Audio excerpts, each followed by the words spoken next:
আমরা আজকে মামলাটা অ্যাটেন্ড করেছিলাম।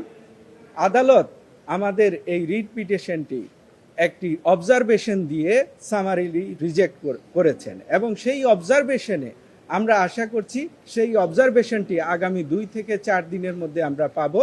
আদালতে আমরা জিজ্ঞেস করেছিলাম যে এই অর্ডারটা আমরা কবে পেতে পারি। আদালত বলেছেন যেহেতু এই রিট পিটিশনটা সামারিলি রিজেক্ট হবে সেহেতু এটাতে আমরা অবজারভেশন দিব।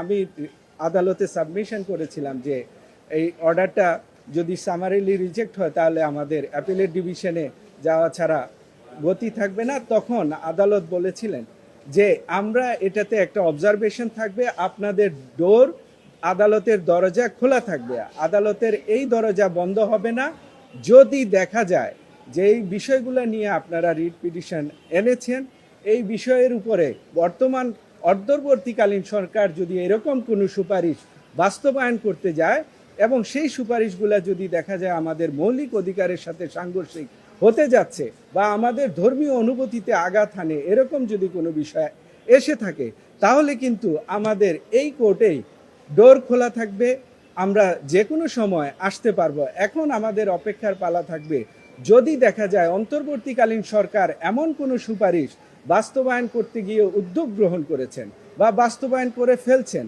বা করে ফেলেছেন এরকম যদি কোনো আমাদের কাছে নজরে আসে তাহলে সেই বিষয়গুলো নিয়ে আমাদের যেহেতু এই আদালতেই ডোর ওপেন আছে আমরা আবার রিট পিটিশন নিয়ে হাজির হতে পারবো। আদালত আমাদেরকে বলেছেন যদি এরকম কিছু আপনারা দেখেন বা হয় তাহলে আপনাদের জন্য এই আদালতের ডোর ওপেন থাকবে। শুধু আপনাদের জন্য না, সকলের জন্য এই আদালতের ডোর ওপেন থাকবে। এই অবজারভেশন দিয়ে আদালত আমাদের রিট পিটিশনটি সামারিলি রিজেক্ট করেছেন এবং আমরা আদেশটি পাওয়ার পরে আপনাদেরকে আপডেট জানাতে পারবো যে সেই আদেশে কি কি অবজারভেশন আছে। সেই অবজারভেশনগুলো পেলে আমরা আরও বেশি সুনির্দিষ্টভাবে আপনাদেরকে ইনফর্ম করতে পারবো।